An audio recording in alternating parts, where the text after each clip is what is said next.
Hello everyone, welcome back to Sunny Live Channel. Thank you so much guys for tuning in. Well guys, I'm back again with the Mzansi Reality TV show, and namhlanje sikhuluma ngo-Married at First Sight. Yo guys, izolo-ke nje wanazi ukuthi kade-ke bethi we are recommitting or we are not committing at all. This after-ke bethathe-ke i-break to each other, bahlukana ngokuhlala omunye wahamba wayekhaya oyicabanga ukuthi kahle hle ufuna ini. So kuleli viki ke noma ke on Sunday baye benza ke izinqumo zokuthi I'm recommitting or I'm not committing to this marriage. The first one guys evele yaphela nje kabuhlungu relationship kukaPalisa kanye ke noTshepo. Guys, I must say ukuthi ke this couple looked convincing we first ke episode ukuthi yazini they might have a future together, but as the time goes by sabona ukuthi I know engathi labo ke abafanele noma ke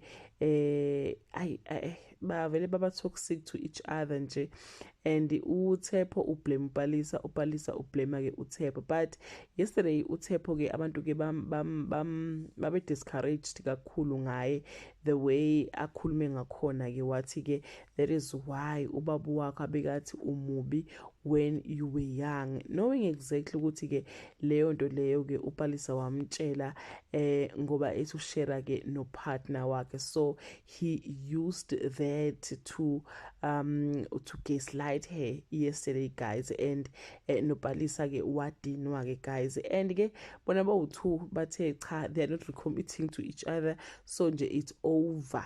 Athi ke uPalisa I will never talk to Tshepo again, I will never talk to Tshepo again.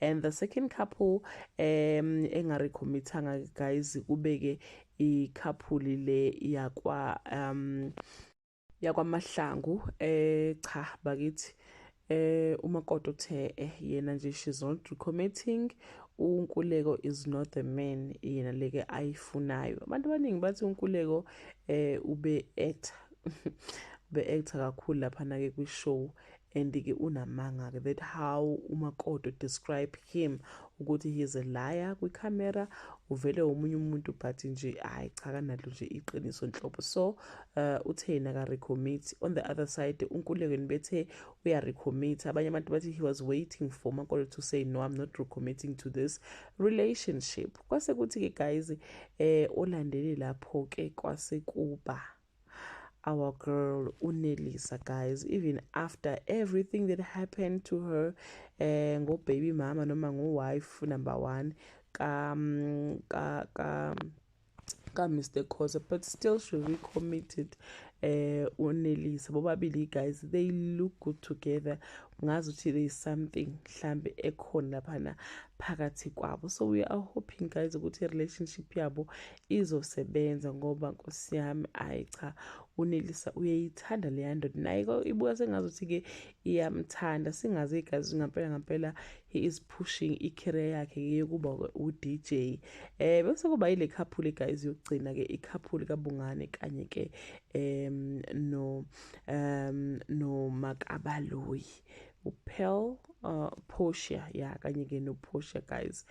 Leya relationship kwakuyenye yama-relationship sasithe nje ayikho Nkosi yami in the beginning ngendlela kwakwenzeka ngakhona ke, but ke they recommitted to each other, which we don't know if i-relationship yabo will last na njengoba ekhale kangaka nje uPortia ukuthi ke uBungane akamhloniphi akanandaba nama-feelings akhe, but at the same time uthi ke he is a good man according to her. So guys, yeah, that was the finale episode Married at First Sight kule season, and next week guys i-reunion and kusazoshuba. That brings us to the end of this video. Do leave your comment below and share your opinion. Bye.